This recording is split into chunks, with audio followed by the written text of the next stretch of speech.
উনি আমাদের মেহমান। আপনাদের কিছু বলার থাকলে আমার সাথে বলুন। এই তোর সাথে কি কথা বলুন রে? একটা ড্রাইভারের সাথে কোনো কথা থাকতে পারে না? তুই এখন আমার বাসার থেকে বেরোবি, নাহলে তোর আমি পুলিশে দিবি। শালা ভিখারির বাচ্চা।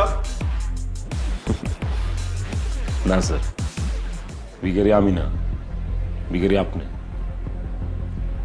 আর 9 মাস আগেই আপনি ভিখারি হয়ে গেছেন।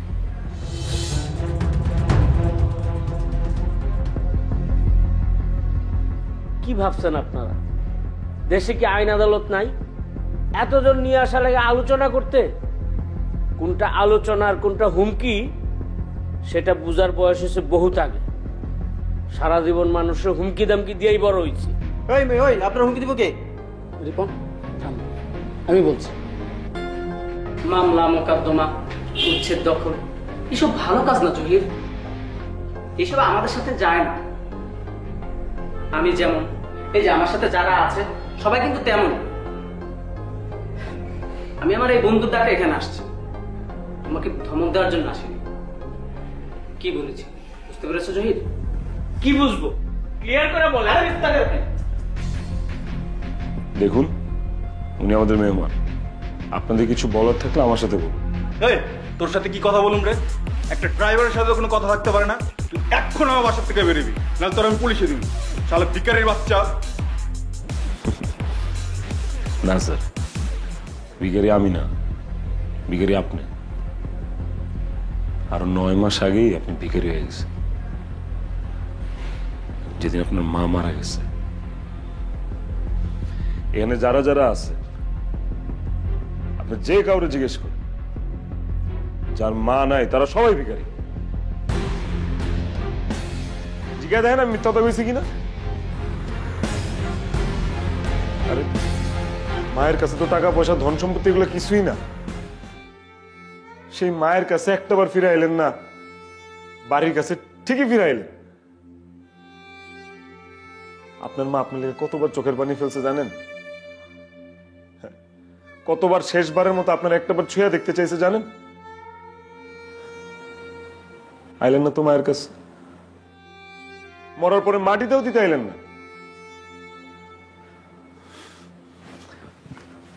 আর যখন শুনছেন বাড়ি দখল হয়ে যেতেছে তখন ঠিকই চলে আসলেন। বাড়ি আপনার কাছে এত প্রিয়, এতটা প্রিয়, আপনি কিভাবে ভাবছেন যে আপনার মায়ের যে প্রিয় জিনিস আমি ভোগ করব?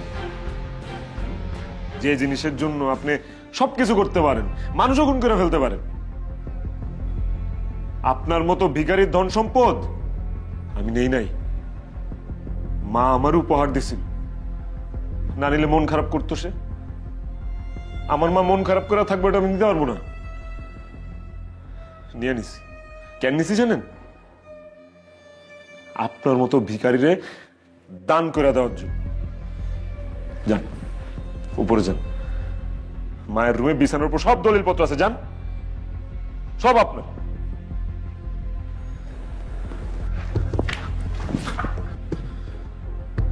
পিঙ্কি, কালকে আমি তোমার একটা প্রশ্ন করছিলাম, বলছিলাম যে এটার উত্তরটা ভাইবা রেখো। আজকে তুমি আমার উত্তরটা দিবা। তুমি কি আমার সত্যি ভালোবাসো?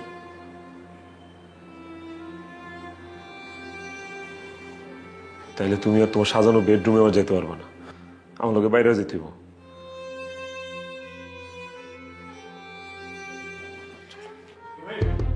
কি চেক করবেন? করেন, খুঁজেন, তন্ন তন্ন করে খুঁজেন, সবার সামনে খুঁজেন। ভাই ভাই আমার ভুল হয়ে গেছে, আমার ক্ষমা করে দে। আমি আমার ভুল বুঝতে পারছি, আমি সরি ভাই। তুই বাসায় থাকবি ভাই।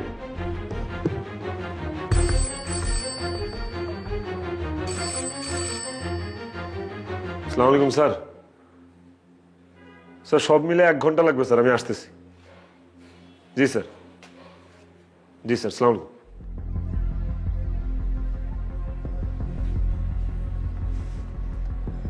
যেদিন থেকে খবর পেয়েছি আপনি ফিরে আসবেন, তারপরের দিন থেকে আমি চাকরি খোঁজা শুরু করে দিছি। আমার নতুন মালিক আমার নিয়ে নতুন গাড়ি কিনবো, অপেক্ষা করতেছে। আমার যাইতে হইব, চলো। ভাই ভাই তুই কই যাবে ভাই? তুই যাস না ভাই, তুই এই বাসায় থাকবি, এই বাসা তোর। তুই যাস না ভাই, প্লিজ ভাই, আমি আমার ভুল বুঝতে পারছি। মা তো পয়সা নেই, খালি যদি মা বাইসা থাকতো, আপনি আমার যতবার বাইর করতেন আমি বেহার মতো আবার ফিরাইতাম। মা নাই, আমার কোনো পিছু টানো নাই।